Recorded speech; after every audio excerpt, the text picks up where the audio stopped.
There's no pressure quite like preaching to a room full of people who've already decided what's true and what's not true. That's what we're talking about today. The pressure of preaching in a post-truth world and how to get through to people who seem resistant, distracted, or just downright closed off.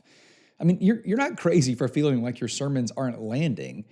You're up against more than attention spans. We used to think it was an attention span problem. Well, it's actually an echo chamber problem.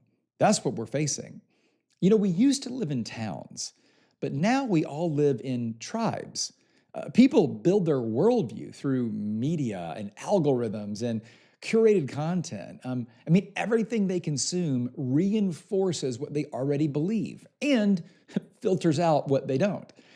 So when you preach biblical truth that challenges their assumptions, you're not just teaching, you're confronting. Think about this for a second. When you teach a biblical truth today that challenges something someone already assumes is true, you're not just teaching truth, you are confronting their assumption. You are confronting their currently held beliefs. It's like you're poking their identity, their politics, their lifestyle, and their comfort. That's a huge one. And you know what that does? It creates incredible pressure for you and for them. You're not trying to start a fight, right? But you are trying to form people who aren't necessarily looking to be formed, and they're definitely not looking to be confronted. To do this in today's world, you can't just raise your voice. You've really got to raise your awareness. Let's talk strategy here. Here are 4 ways that I think that will help you break through this insulation that we have found ourselves in. Here's the first one. You have to start with empathy, not rebuke. Okay? You can't lead with correction. You have to lead with understanding. You have to let people know that you get it. You understand them. For instance, maybe you would say something like this. It's hard to trust God when culture tells us to take control. That's a much better way than saying you must surrender to God and put Him in control. That's true, but it isn't empathetic. It leads with rebuke, not with understanding. So when you say if you say something like, it's really hard to trust God, when culture is telling us that we should take control, not give control away, that immediately leans into where they are. Here's the second one. I think we should be using a lot more narratives now, not arguments. People resist sermons, but they lean into stories. Think about what Jesus did.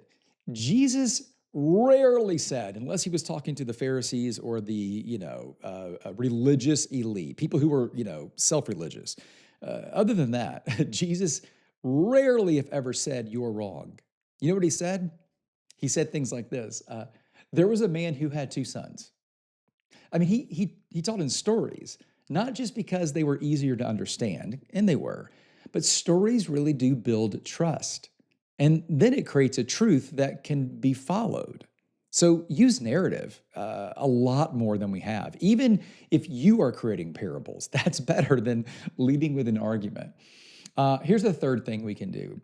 I think we really have to focus on shared longings, not divided opinions.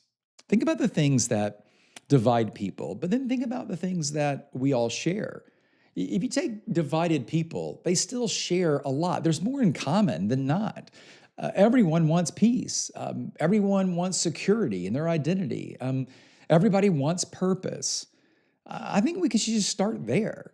What if we could just show how God's truth speaks to those longings more deeply than culture ever could?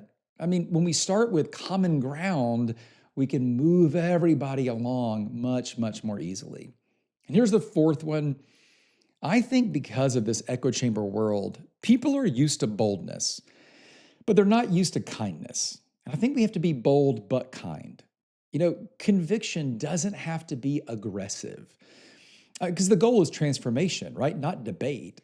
So We need to plant seeds, but we need to plant seeds in a soft soil. And we do that by tilling it up a little bit first.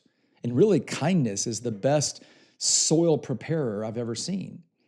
So, before your next message, if you're preparing to preach this weekend, I'd love for you to ask this question: how can I say this in a way that's true, but also inviting? I mean, the gospel is going to be offensive, and we should let the gospel be offensive. However, we don't want to add to that offense. We don't want our delivery to enhance the problem. Remember, you're not preaching to a neutral space anymore. In most cases, you're preaching through walls. That's the job now. And with the right posture, though, you can still break through.